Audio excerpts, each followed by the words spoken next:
Welcome to Blue Grit Radio, the podcast that explores making better cops for a better community. I'm your host, Eric Tung. I've been an active police officer since 2007. We will dive into the aspects of police culture, health and wellness, leadership, and mindset. You'll hear from experts not only from policing, but all industries as they relate to being our best with purpose, passion, and positivity. Join me as we share stories, lessons, and advice so we can all be better for ourselves, our teams, our families, and our communities. All right, ladies and gentlemen, welcome back.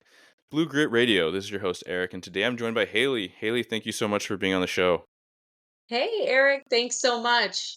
It's fancy seeing you again, even though I I know, just we saw you. just, for the listeners, we just wrapped my appearance on Haley's podcast, the 5 podcast, and it's three O's, right? Yeah, it is three O's. Yeah, so I, that's I like don't know key. why I did that. I had to make things difficult. No, it's because like some people have like there's pages and like different things with like 2 O's or 4 O's. But yeah, and Haley is a presence through her company, Never Forgotten. It's .co, right? Or the page is never.forgotten.co. Yeah, never forgotten. Technically, never forgotten Clothing Co. LLC. But Yeah, yes, I don't even know what it is anymore. It started as a clothing company, and here we are. It's a it's a community at brand. this point. It's a Yeah. movement. Yeah, it's a movement, and it's a mission. So, and we're gonna get to that. But Haley, I really appreciate you being on the show. We're talking obviously on your show, so look out for that. It's probably I have no idea when it's going to be coming out in relation to this, but look out for that and follow Haley and her podcast. Download. But also, we're talking to Haley, an active law enforcement officer, daughter of a law enforcement officer, spouse of a law enforcement officer, obviously doing social media and a clothing company in support of some of our fallen. And so, very noble effort. And I'm very excited to have you on to talk about all those things. Thank you. As we navigate like what cops need and some of your story and some of the things that you've encountered and that you put out and share for the betterment of our community. Thank you. I'm excited to be here. Yeah, for sure. Well, why don't we dive into your story, the superhero origin that is Haley, and like how you came up, and how you came into law enforcement. So, I grew up like you said, in a law enforcement household. Lots of military family members, and then my dad is still active law enforcement. He's an actual deputy chief still up in Chicago. Wow. Um, I don't know why he won't retire, but he just won't do it. So, Does he and love it? Is he stubborn? Is it a he's combination therein? you know what? He's just so healthy and just so active that I just think he's just enjoys working and it just loves being a police officer so much That's that great. I'm like, Dad, please retire. But he's not. So yeah, growing up, I was in my mom is still also she was a hairdresser. So we always had a salon in our home.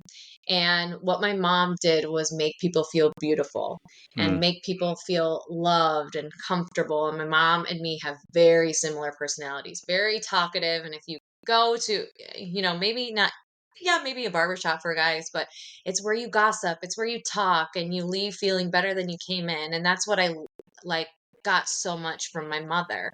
And then my father's this police officer, this tough exterior guy, this you know, matriarch, matrion, I don't know what the word is, of the Patriarch. family. Yeah. Yeah. Um, the guy that keeps us safe and provides. And I feel like I got the best of both worlds from my parents. And I could have gone many, many routes in life, but I think I took the make people feel good and make people feel better from and care about people and the way I make them feel from my mother and the protective, dominant, confident side from my father, which creates the police officer and human being that I am today. Um, I'm active law enforcement currently, and I've been for 6 years. And in just 6 years, I feel like I've experienced a lot. Working the riots in 2020, downtown Chicago on the front lines, Mm-hmm. to having several coworkers of mine shot, to knowing people who have, committed suicide, to connecting with, you know, Gold Star family members who have lost their family and kind of getting involved with that, and then losing a really, really close friend of mine in the line of duty. Um, Everything has kind of transpired into the woman I am today and why I share the stories that I do.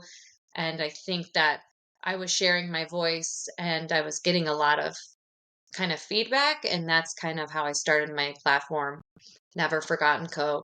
Um, and then also, because I can't stop, I found I found that there was a market that was lacking in, police, law enforcement, first responders for women.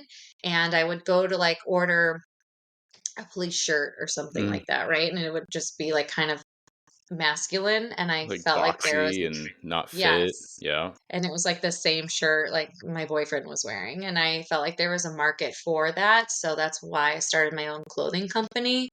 And then through that, um, shared stories of officers, families, and then like obviously my stories. And it's just kind of gotten to the point where now I have this podcast and this platform and just kind of don't know where it's going to go, but didn't know I'd be here today. So No, yeah. that's fantastic. And we connected like before recording that there's a lot of similarities.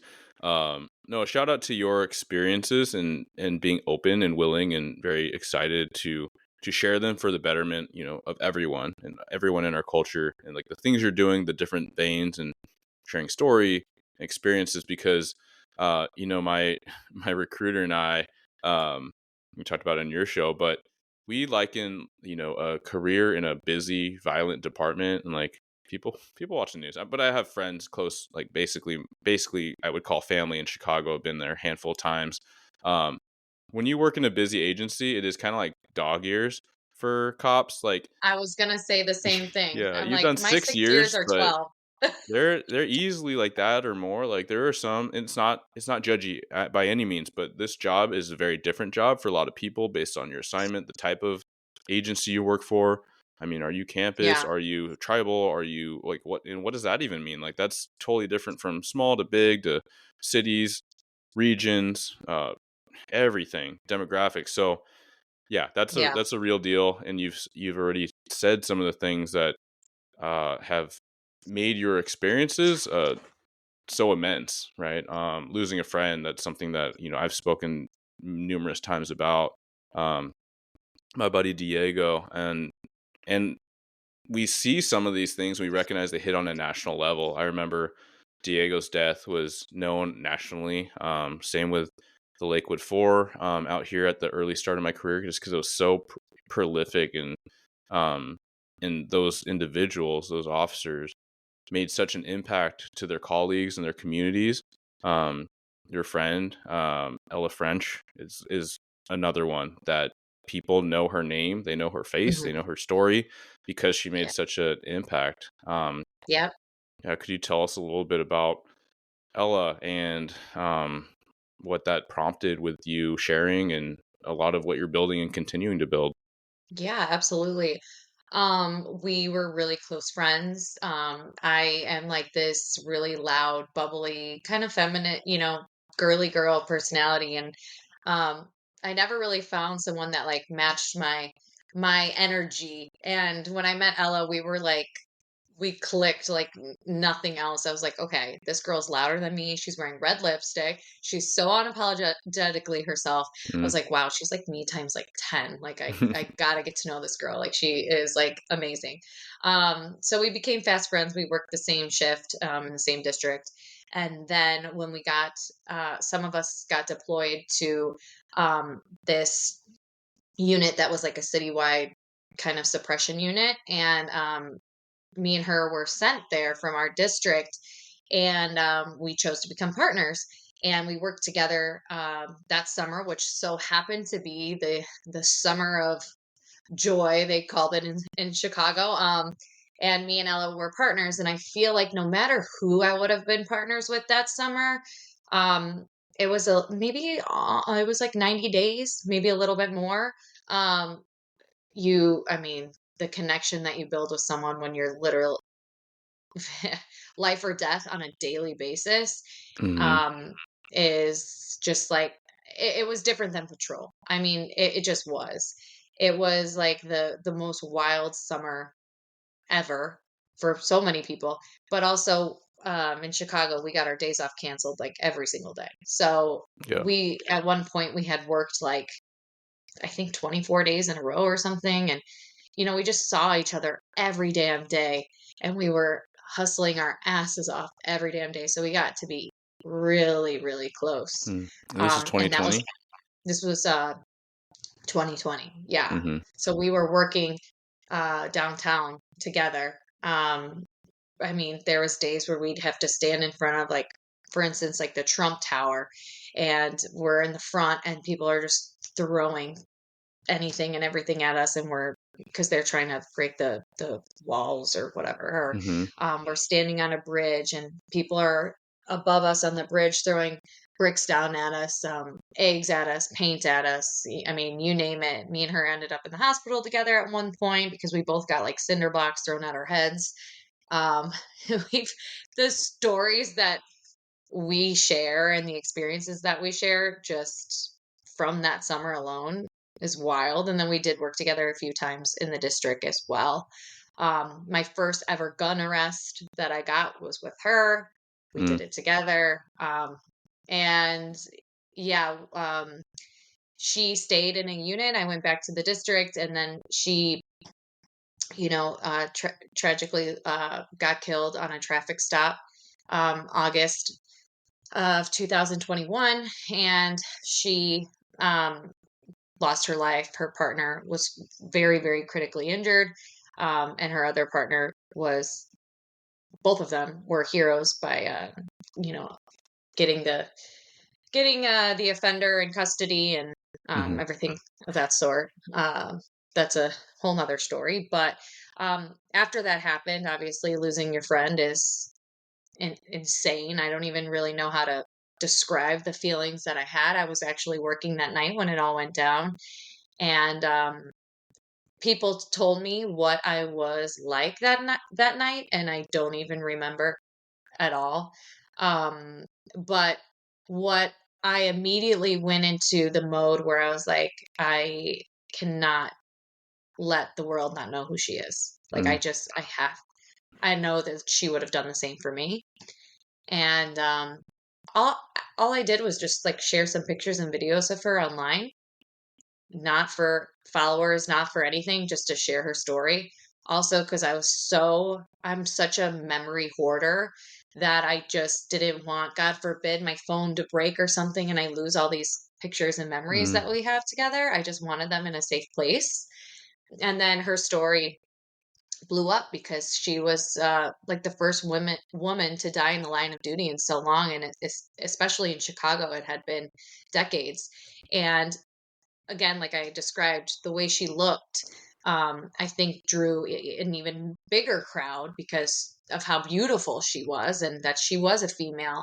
And I think it was a stark reminder to people across the country that like it's not just your average, no disrespect, but white male um, getting killed in the line of duty. This is a sister, a daughter, a friend, someone that looks just like me and you. So her story um, thankfully was shared with so many people across the country, and then she just has motivated me to be an advocate and be a voice for other families who've lost loved ones and stuff like that. So she's just really inspires like everything I do Yeah. in my life. I love that. Thank you so much for sharing about your relation in this like moment where you meet someone just like creepily like aligned with you, like personality wise. You're Oh like, my did we god, just yeah, become we best were friends? And then literally that was us. We were like yeah, twin frickin' flames. We were like frickin' frack, but both very crazy, both very loud. probably got Um, some eye rolls in the squad oh room, god, right? and when Like we I was were like, oh, partners here they come. together, me and her, or when we'd approach a car in a traffic stop, and the guy would be like, "What? I get two of you? Like, what? Two beautiful women?" And we're Yeah. like, "Yeah, just wait. We There's can a kick your ass." Like yeah. we were crazy, but it was awesome. I mean, Yeah. best memories of my career for sure. Yeah, that's so good. And you become like legit battle buddies, as I say, like you're in the Yep. stuff together. The Yeah. 2020 riots, like I've spoken about that to a degree, and it affected everybody, right? Whether you Yeah. went to a riot or not, or you're on standby. But I've said many times I really feel for, because regionally, like I'm close to Seattle, we went out initially, but then the city banned gas deployment, and so our region was like, "Hey, sorry, we're not playing that." And Yeah. so idly, we Wild. felt super guilty, and we just felt for our brothers and sisters that are out there that are doing it unsafely. But to the extent where you had no days off, you're in that, people are chucking stuff at you. You know No why you days do off. it, but they don't get it. They're just an angry mob. Like I really feel for all those that are in like that are and were in the big cities like Chicago, like Seattle, like DC, that just Yeah. had like just not enough support. And so thank you for Yeah. that and for that service, to you and Ella and your team. Thank you. It was crazy. We had the National Guard come out in Chicago, every other block we had like one of those giant cars that have like I'm just a girl, I don't know what it's called. But big army The armor, like, oh, you're trucks. Yeah, with the and guard. I yes, every Hmm. corner. And then we had, Illinois State Police and other agencies come out. We were so understaffed. That's why our days off were canceled every day. And Hmm. it was just, I mean, if you weren't ready to fight, you had to be ready to fight. You really didn't have a choice. You're in dog piles every other second. Yeah. I had to pull Ella out of dog piles personally so many times because she was in the mix. Mm. So we were out there for sure. It was Yeah. definitely a summer Yeah. to remember, that's for sure. Yeah, I'm glad, like, like the sarcasm and the joke, the summer of joy, right? Like, The but summer of joy. it's what built a lot of, like, we don't want to go back to it. It's like the quote unquote fake fun that you never want to have again. But yeah, certainly you grow a lot from adversity, and you have those memories, and you have those bonds and reliability of your partners. One thing I want to circle back to is when you said, about when Ella's death sparked this attention, and I totally get what you're saying, right? It almost reminds me of The Dark Knight. You know how the Joker's like, it's all part of the plan, and a cop gets shot, no one cares, and like Yeah, a convoy gets blown up overseas, like it's all part of the plan, like we don't freak out.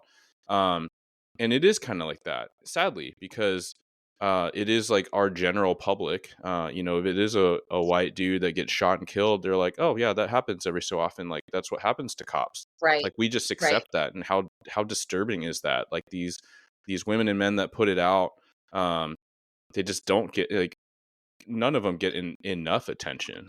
But Yeah, I totally get when you're talking about like Ella and how her relatability, and there aren't nearly as many women in law enforcement. And I saw a little degree of, kind of what you explained. Like it's this, oh, that's like my cousin, or yeah, that's like the neighbor kid, or that's like someone I went to school with. Especially with the kind of, it sounds like contagious, like positive personality.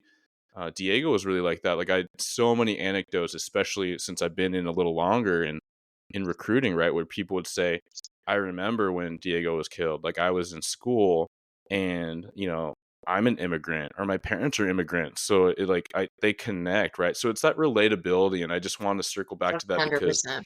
I want to make sure people don't get it twisted. Um, but yeah, it's just so significant when you share a story, because ultimately that is why there's so much significance to doing that, because it is the individual. We talked about humanizing the badge and what that means to Yeah, us on your show. And it's like, it's just sharing that we're all people, and yep, we're all neighbors, we're all family members, we all have hobbies, we all like just do this profession that we care so deeply about, which is ultimately people. Like I love how at the beginning you said like what brought you into law enforcement was the combination of wanting to make people feel good and wanting to make people better. And like I think that is so much of police work, right? You respond, and sometimes it's this terrible situation, and at least we're trying to do something, and usually we can do a little bit to leave the situation better or safer, or kind of patch up what is left to do something with, right? right, right. Yeah, it's so important to I've said it before, but like to not let their death go in vain and not just let them be like a t-shirt. Mm-hmm. And I feel like it's our responsibility as officers that if we know someone that was killed in the line of duty, or we're friends with them or worked with them, to share their stories, because they their death should not be in vain, and we need to share who they were as a person, because like you said, the photo that gets shared is them in uniform and whatever. And which is great because they died serving their community and they died saving your life, but they're also a human. They're also have so much more to them that should be shared, and it's all about humanizing that what's behind the vest. Because if you just saw Ella, you'd be like, oh my gosh, she's just this beautiful girl. How could this happen to her? But then if you see the videos that I've shared, her other coworkers have shared, stories that her mother tells or family tells, you get to know her on a deeper level. And that's what needs to be done across America, is to share like these stories of these people who are real, just like me and you, and they deserve that. Um, their stories to be shared. Yeah, absolutely. What you said reminded me of the quote, and I just pulled it up for accuracy. But it was Hemingway, and he said, "Every man has two deaths when he's buried in the ground, and the last time someone says his name." And I think that Yes, sharing yes, story and that impact, like yes. that's legacy, right? That's the power of when we lose these like extreme man, beacons of people.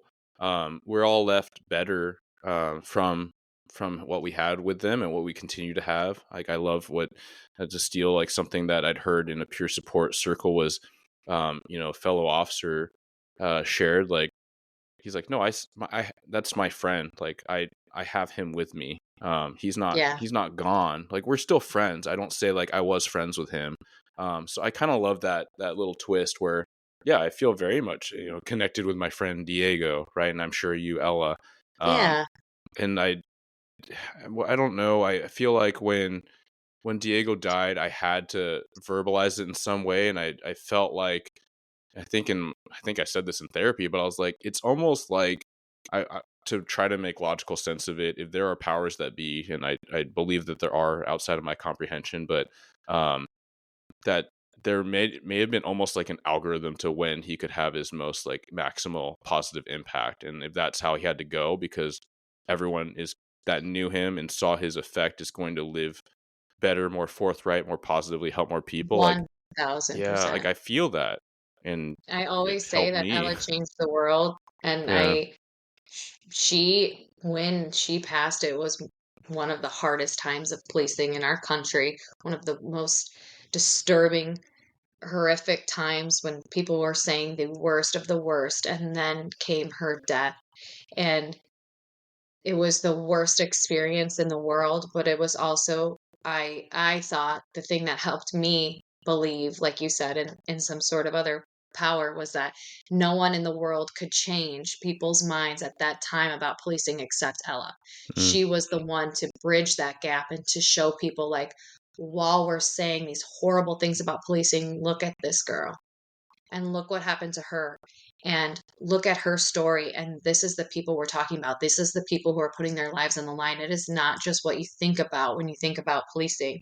And I truly believe that she changed the world, and she continues to change the world. There's laws made in her names, there's scholarship made in her name, and um, she's continuing to, so many women have become police officers because they've seen Ella's picture. yeah. So many women have gone into law enforcement. There's even the smallest thing, women who are afraid to be feminine and be girly as a police officer, and they're putting on this front. They saw Ella's picture and her story, and they're like, I could be myself. Mm, And she has quite literally changed so many lives. And that's what helps me be comfortable moving forward with her story and, obviously what happened, like you said about your friend. yeah. And I know that that's a passion of yours, is like inspiring women as well. Like you have your Mm. platforms, you speak on this, you're podcasting now, which is like such a like it's podcasting. I'm trying to relate it to like a relationship. It's like a one-way relationship at times. Yeah, it's Um exhausting, yeah, but like it's all you do awesome. is take podcast. But no, it's a big deal, and so often I heard anecdotes and I hear it, tricklings of it, but people that they feel inspired, that they feel like they can do this thing because I'm a quote minority, right? And I don't, oftentimes I go through life and I don't really think much of it. For years I didn't like to even like really acknowledge that I was, not white or just like average, Right. quote unquote. Like I think a lot of my stories like just wanting to be average, which is it's such a sad thing. Like if my daughter said that, I'd like try to have her snap out of that. And I'm like, you are like Yeah. fantastic. Like be you, and Yes. that's always Yes. enough. But just to like kind of like be in the background. But yeah, I've told the story where a young Hispanic male like in recruiting was taken aback. He's like, "Oh, you're an Asian sergeant. Like that's so cool."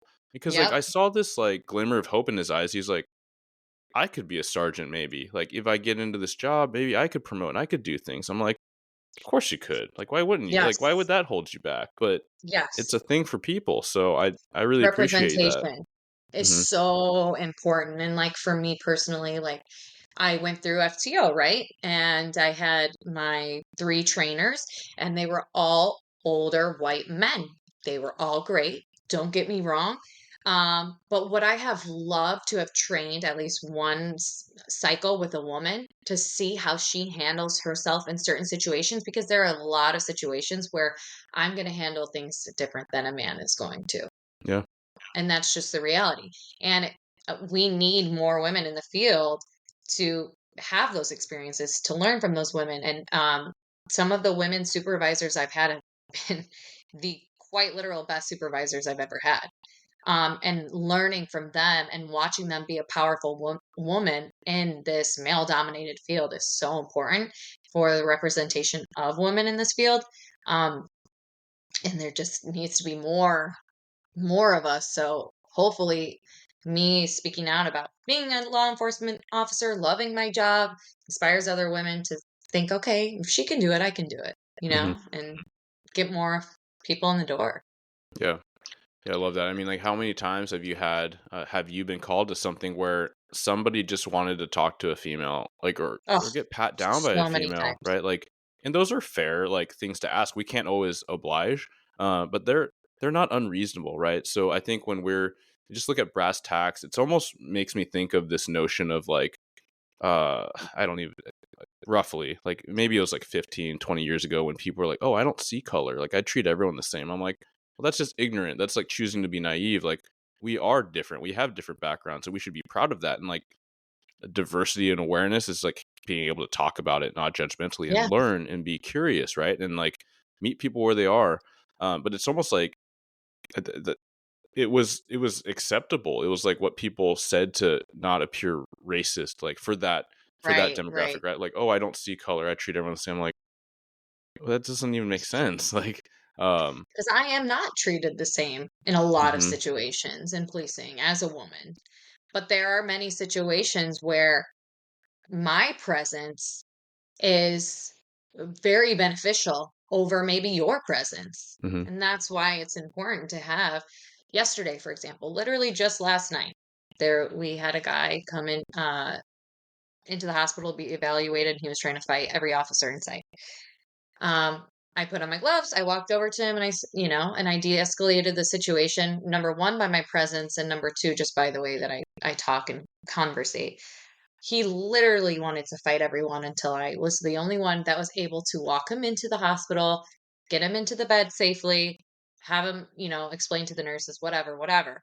But like just in that situation, just seeing a man triggered him because a man was the one who he just fought, a man was the one who just put him in cuffs, whatever. But seeing me alone and just talking to me alone, he was like, okay, I only trust you. I'm only going to walk in with you. And that happens a lot. hmm And then, like you said, I have been called to certain situations where luckily I have been available to speak to women, and there's been domestic violence situations where I've been literally thanked in tears. Thank God that it was you who came. Thank you hmm God, and I leave those calls like knowing that my presence as a police officer is important. Um, and then there's situations where it doesn't matter if I'm woman, man, whatever, if I have to throw down, I got to throw down. And that's just the end.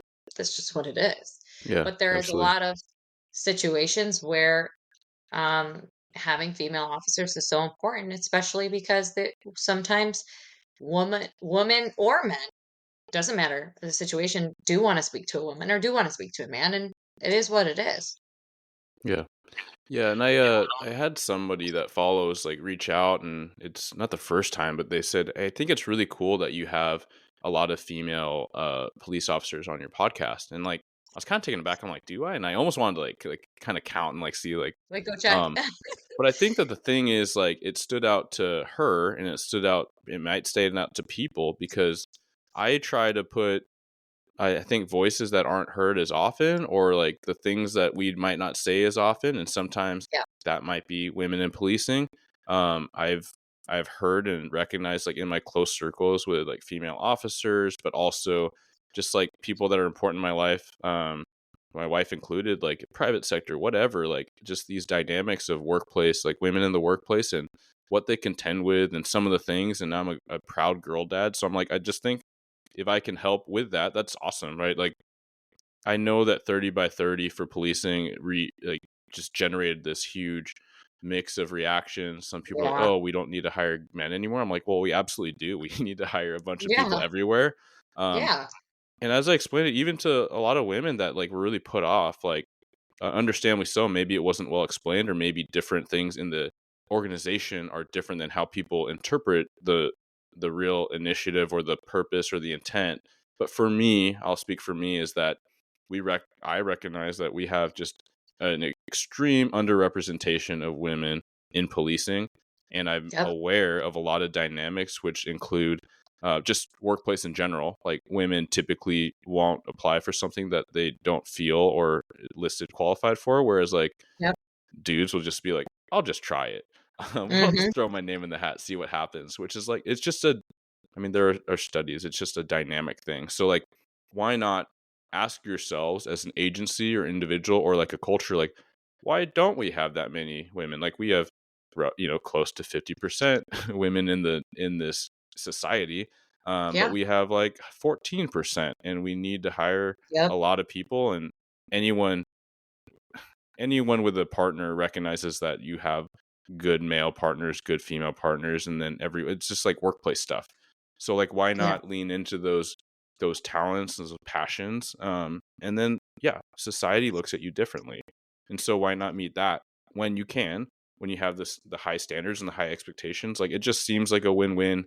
But I can see how, if not well fleshed out, people had all kinds of reactions because we don't like things like affirmative action. We don't like things like Right. reducing standards. Yeah, I think having incentives to hire more women is fantastic. I think that something that motivates me is that if there's more women like me out here on your podcast, out here posting stories, doing what I'm doing as far as showing representation in the field, that we won't need that, because like you had just said, if you don't see yourself represented somewhere, you're not going to know if you even fit the qualifications to apply to something. But if someone sees me talking about being a police officer, I'm 5'3", 150 pounds soaking wet, and they might not think that they're qualified, but they see me doing it and they're like, oh, I can do this too. Hmm. And I think that the more of us women who speak out about being on this job, loving this job, being successful in this job, we won't need incentives like that. But unfortunately, when we do speak out, a lot of us women, we get attacked because there's still so many people that don't feel like we fit into you know, this career. They Hmm. don't agree that we should be here. So people are afraid to speak out. And I personally have dealt with so much, and for every 50 comments that are so positive and amazing, which I'm so thankful for, there's always going to be one or two that tell me I should not be in uniform, tell me I'm embarrassing, or I'm a shame, and you'd never want me as your backup. No one I've ever worked with has spoken those words, Hmm. but it that's what holds a lot of women back, I think, from speaking out. But hopefully more people do, and we won't need incentives like that anymore. But I did post something today. It's funny we're talking about this, that in in law enforcement, obviously women represent 14% of of of police officers in the country, and then also only 3% of women are actually in positions of power in law enforcement. And I think that's really a shame. I think that women are very dominant, very confident, have a lot to say, and I think would make awesome supervisors. So Yeah. hopefully we get more representation in this field soon. Now, obviously, with social media and everything and how everything gets shared, um, and wherever, hopefully more women speak up and have the confidence to do so. Yeah. It's so interesting. Like at my agency, when I hired on, it was quite a bit smaller, but we had a female captain, and we had a couple lieutenants, we had like several sergeants that were women, and then through the years, it just kind of like faded. Mm, And I think that's where you have to ask yourselves, like when we talk about 30 by 30 in our own agency, where we're like, why is that? Like, have there been barriers, or has there not been like mentorship? And maybe there have been, right? Like, but just to be curious again, not point fingers, not be judgmental, but like, how do we get from this place where we had probably a overwhelmingly high percentage of compared to the median or what have you of women in policing for that size agency at the time, and maybe certainly leadership, like, which is super cool. And you heard so many good things about those leaders from all kinds of folks from an older generation, so you may perceive like mhm. that might be a harder generation. um Yeah. but I think that that's something to be aware of. And again, it's like, just ask the questions, and if you do your self check and assessment, and you feel, and maybe an external eye, or the neighboring agency leaders are like, yeah, no, I can see how you're supportive. You have these check ins. You're identifying talent. You're asking them about goals and what about promoting? And if you're doing all those things for all your people, and making sure that you're not excluding a group because you're not taking the time, or you're assuming certain things or Mhm. certain life goals, um, then cool. If you pass the smell test, like, let's keep rolling. But if you can't, then that's an opportunity. Right. Absolutely. Yeah. I'm curious. You kind of brought up the trolls. Let's talk about trolls, because Oh, I don't think it's talk just all day. applicable to. Yeah, I think it may seem to resonate more with those like us that post and say things and have opinions and put themselves out there. And that's not Yeah. to be like, I'm not expecting like accolades for that. Like, that's my own personal choice. Um, Right. but I think that we're all susceptible to trolls. Like, whether you're on social media or not, like, you're just posting about your activities in your family, like the judginess, and whether what you're doing at work, and that corrosiveness. And we talked about it on your show a little bit, like, what do we need in policing? I think it's just less us them and just more positivity. But um, Yeah. I'm very frustrated with how I even think about trolls, or how I get a reaction. I tell myself like I don't care, and it's like a hater that, like, the whole mom's basement kind of thing. But then I'm like, why am I even taking a moment to think about this? Like, why am I giving you the bandwidth? And then sometimes it breeds these other comments, and then I'm just like, man, maybe I'll just delete these because it's not positive. It's not aligned with what I'm trying to say. But I'm like, but then why do I care to delete them? Like, do they bother me? Like, Right. have you had Right. thoughts and reflections on all that with Oh that thing you're gosh. putting out? Yeah, absolutely. I mean, I it's wild because like we talked about, um a lot of people who hate on other people are actually in this profession. And it's a Hmm. scary, sad thing because when we come to positions in this profession where the whole world hates us, right? And we are such a public career that people can judge and can Monday morning quarterback and Hmm. everything that we do. It is so detrimental when we judge each other or hard on each other in this career. If we had a more positive work environment or was just more kind to one another, honestly, um, I think it would reflect. Like, if we see another police officer talking crap about another police officer, what in the hell is going to stop a random civilian or someone online to stop? I mean, if they're seeing it done by your own people, you Yeah. know, what in the world is the motivation to not be rude when you're not, have nothing to do with law enforcement? Um, and then also, as a woman, and I talked about this recently on my page, there's a lot of jealousy and hatred, if women on women, and I'm sure that men have the same, and I'm just not going to speak on it because I'm not a man.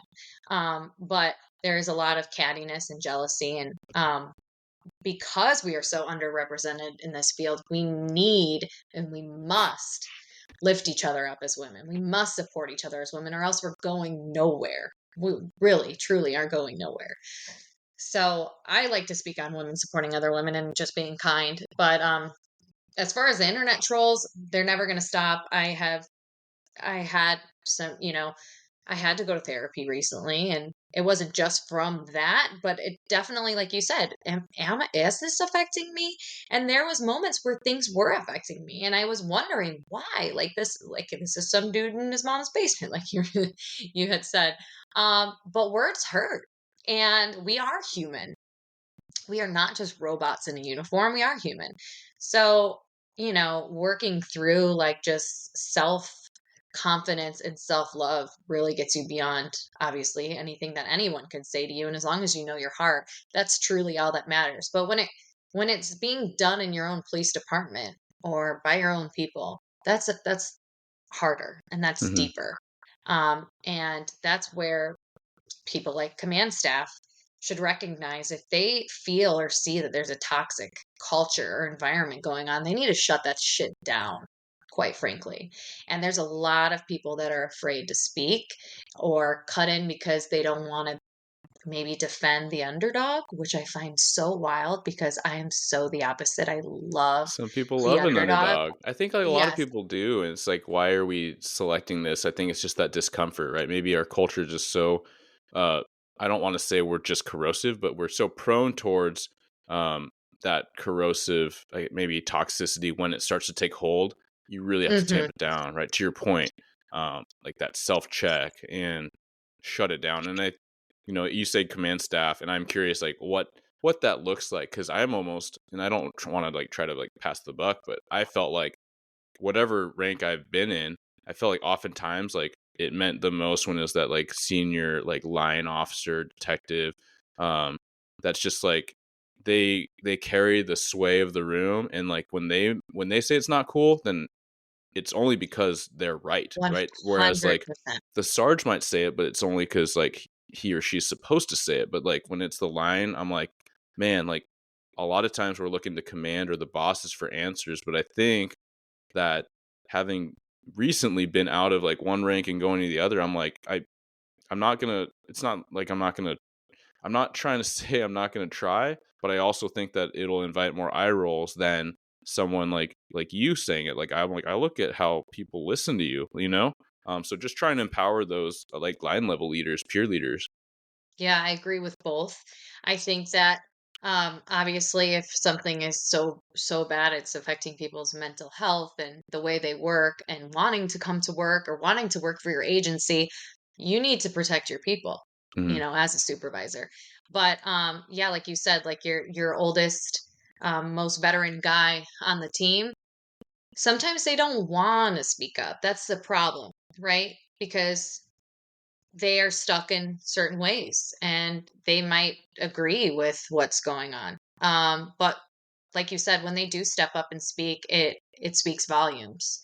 And people do fall in line. So I totally agree. I think more people need to speak up and be unafraid to root for the underdog, because that same person whom you may think is the underdog may be the person to save your life.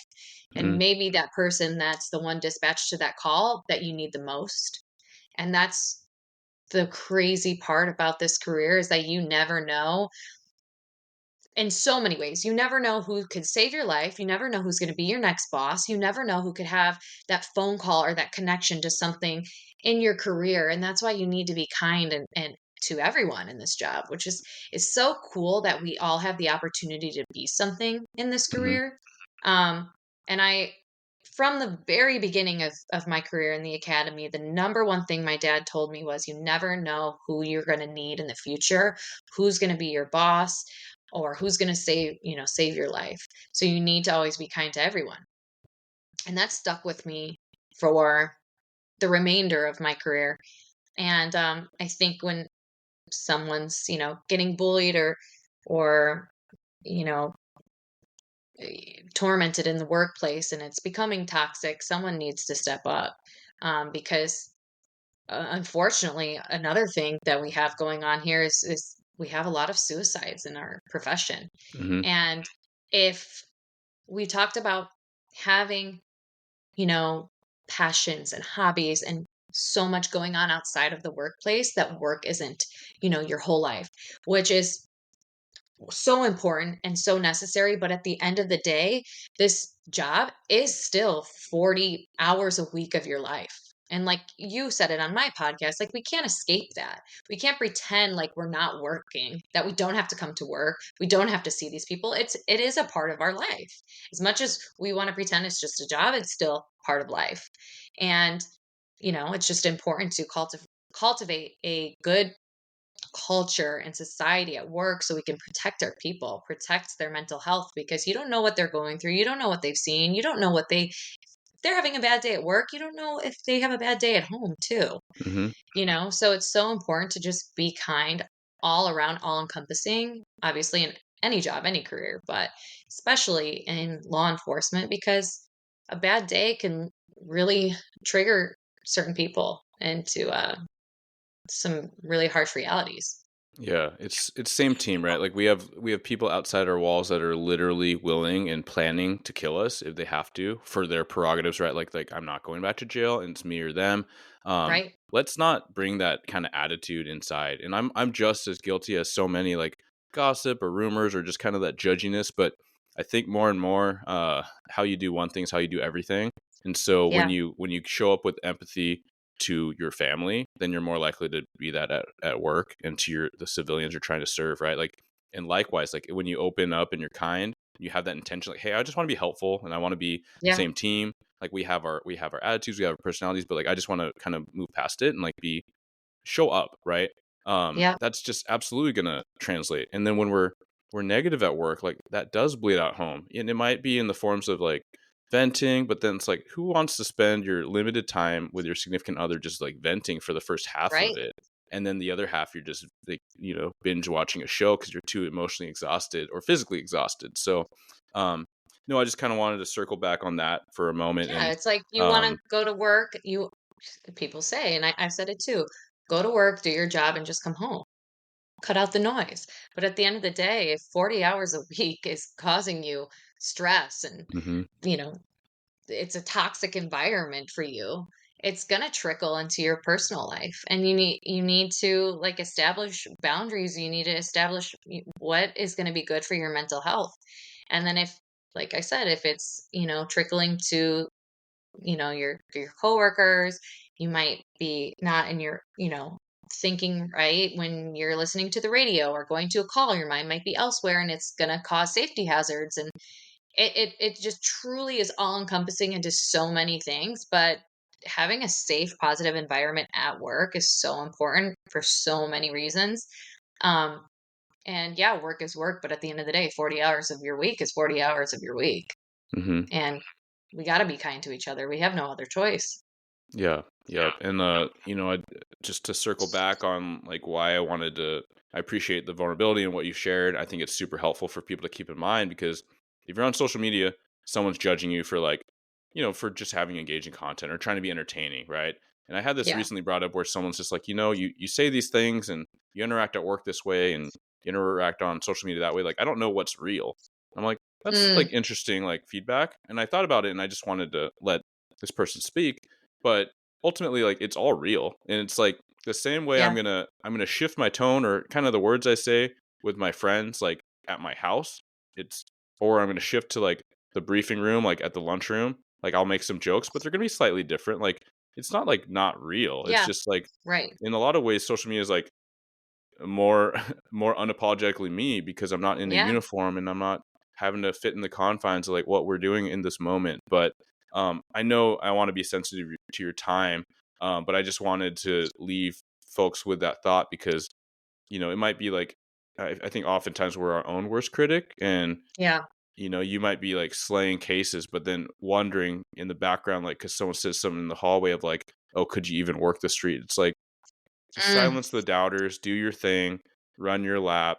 And then again, it's not your fault that people are being a-holes, but it's our collective fault if we're doing it and we're allowing it. So, and and I'll put myself right in there, right? Because I do the same thing, and we just need to be better about it. Yeah, we totally need to be better. And it be your own people sometimes. We gotta love each other from within to, for it to reflect from the outside. Because like I said, if people see us talking bad about our own, what in the world will stop them from doing the same? So Yeah. we have to have each other's backs. Starts from within. Yeah, I love that. Well, thank you so much, Haley. We've covered so much, We have. the ins and outs. Please, like, is there anything that you'd like to leave the listeners with to think about, and then let everyone know where they can find you, how they can get in contact? Yeah, well, like you said, we talked about so much, and I think just taking everything we talked about and putting it all together, um, is to just be comfortable in who you are, be confident in your abilities, and for the women who are listening, if you're afraid to speak out on your experiences, share your story, or encourage others, just do it, because there are these incentives, like we said, for women to join police departments, which I do love. But the more of us that speak out, the more of us that put ourselves out there and tell our experiences and our positive experiences and show that women can be tough, amazing, dominant forces of action in this, career field, we won't need to have these incentives in place. We will inspire women to become officers and work the lines with us. And we need more of you. We need more of us.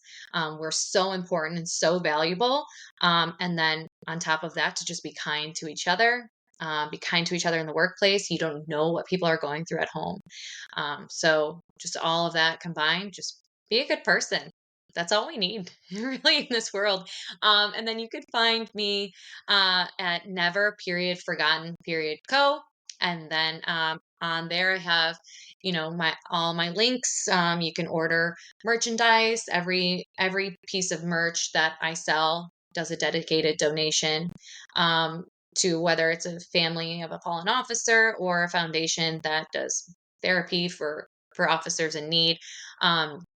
You can buy merchandise there and support my clothing company, or you can listen to my podcast. It's also in there. It's the 5 podcast with 3 O's, where I share stories and humanize the badge as much as I can.